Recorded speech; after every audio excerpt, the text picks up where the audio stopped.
I Thank think you. the message has to be sent is that we're no longer going to tolerate this duplicitous hypocrisy, that we're no longer going to allow the Democrats to redefine what it means by being black in America. What I see happening here in Texas with the Lamar County Democrat Party and the Texas Democrat Party is what they have said is that it's okay to go after any black conservative, go after a person that does not subscribe to our ideological agenda because they're fair game. And that's what they have told Gary O'Connor is that you don't have to resign, you don't have to step down.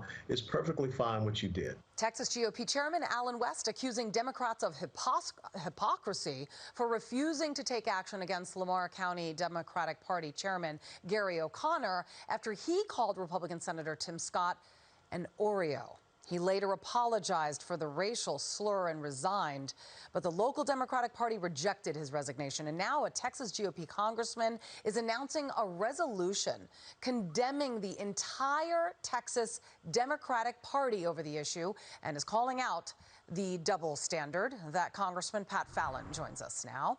All right, thank you very much for talking to us. First of all, can we just talk about the double standard out of Washington when it comes to this cancel culture?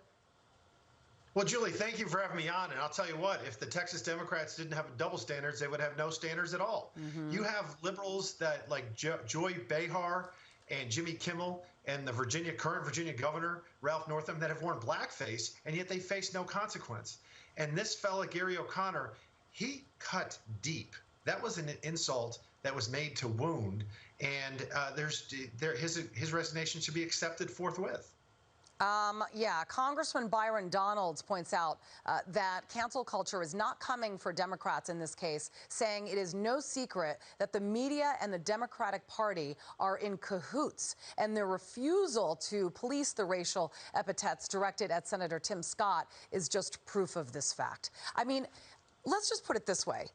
Congress had an opportunity, a very rare opportunity, to actually show diversity. You had Tim Scott, a black man, coming out and speaking on behalf of America, saying that we are not a racist country. And you would think that would be met with applause by the left, no? But instead, it is a slap in the face. Julie, the most important diversity we can have in this country is the diversity of thought. And so what we had here is an ugly incident where a white man was so incensed that a black man dared have a different opinion and worldview than the white man. So the white man then used a racial slur against the black man. That's KKK 101 stuff.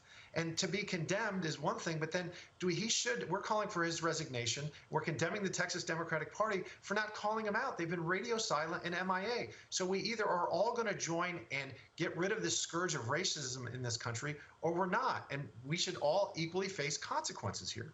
What would you say to the Democratic County Chairman, Gary O'Connor, if you had a chance to, in regards to his term, the Oreo, which could not be more offensive of a racial slur? I would say it was reductive, it was lazy, it was insulting, and it was abhorrent. And there's no cause for it and in the public discourse. And he didn't, by the way, apologize right away. It took somewhere around a week to do so because the heat, and thank you for having me on, and other media, conservative media outlets and talk radio were calling him out on it because the mainstream media is not going to do it and the Democratic Party is not going to do it. I mean, doesn't the Democratic Party want to help toward healing this country, you know, with the racial unrest that we have seen throughout this pandemic? What is the Democratic Party doing to try to heal those wounds, if not inflame them?